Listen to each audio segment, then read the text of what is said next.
Divide and simplify. 4 minus 2t over 3s minus 6 divided by 2t minus 4 over 3.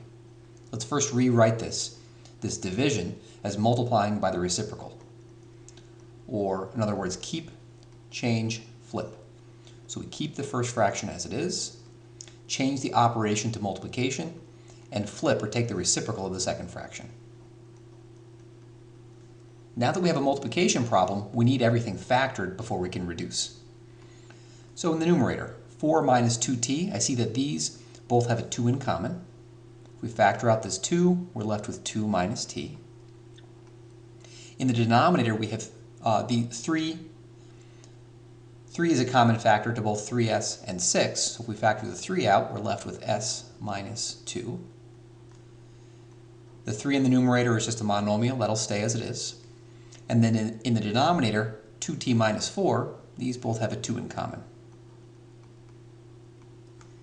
If we see what reduces, I see that we've got a 2 that we can cancel out.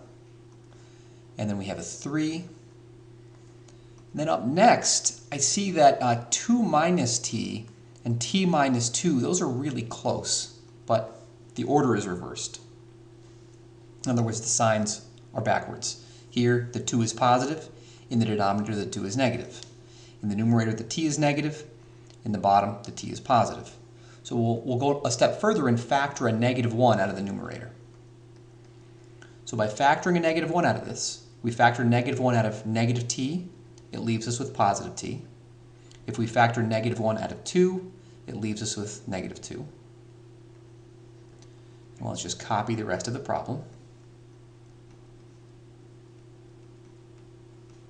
And now I see that the t minus 2's can cancel.